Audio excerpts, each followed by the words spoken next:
They say true hell is the person that you are meeting the person that you could have been.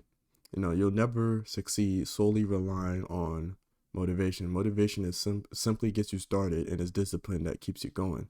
And speaking on the topic of discipline, every self-improvement YouTuber will tell you to imagine what your life will be like if you stay disciplined. And my only problem with this is that it leads to it leads to you imagining materialistic items, and it leads to you daydreaming, which is a cheap form of dopamine because it will keep you from taking action.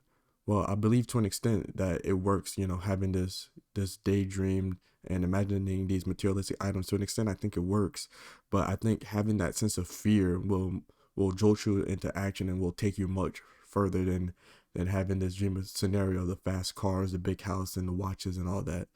So basically, what I'm saying is, as much as you should draw up a dream scenario, you should also have a nightmare to go along with it. You need to create an anti-vision, and you need to make it vivid, and you need to make it dark. It should be the worst possible situation.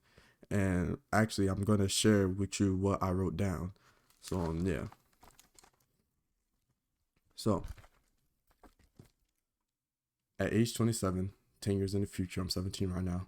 At age 27, I ended up working for a boss I don't respect. I let myself go in my 20s because everyone told me to enjoy myself. I'm so young. I enjoyed myself, but now I hate myself.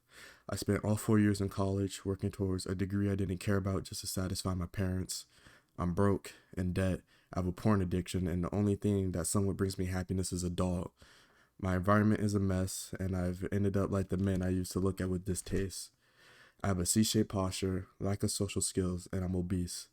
Women don't pay me any attention, but even if they did, I wouldn't be able to talk to them.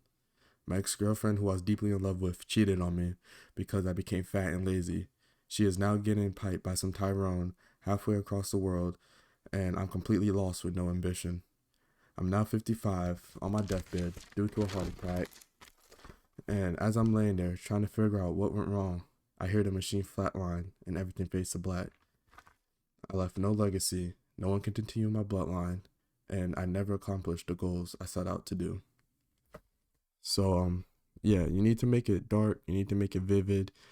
You know, you just really have to access that dark part of your brain that when you get those worst limiting thoughts, those worst limiting beliefs, you really have to access that and then write that down on that page, and your brain will try to stop you from doing this, but it's something you need to do. So after you finish, writing down your anti-vision, what I want you to do is two things. What I want you to do is write down the bad habits you are currently doing that is leading you closer to the and closer to that reality. And I don't want you to bullshit yourself. Like I said, your brain will try to keep you from doing this, but you need to write down the bad habits that you're doing that is leading you closer to that reality. And then what I want you to do is write down the good habits you are currently doing and that you should be doing that will take you further and further away from this reality. So then that way, you kind of know like what habits you need to keep doing and what habits you just need to cut. So yeah, that's basically all I have to say. Oh, and one more thing, I'm not gonna be one of those guys that act like he doesn't see the support and love he's getting. I see it all, bro, and I really appreciate y'all. Everyone who left a comment, everyone who subscribed. I just want to say, welcome to the family. Once you're in, you're in. But yeah, that's all I really have to say. And yeah, see ya.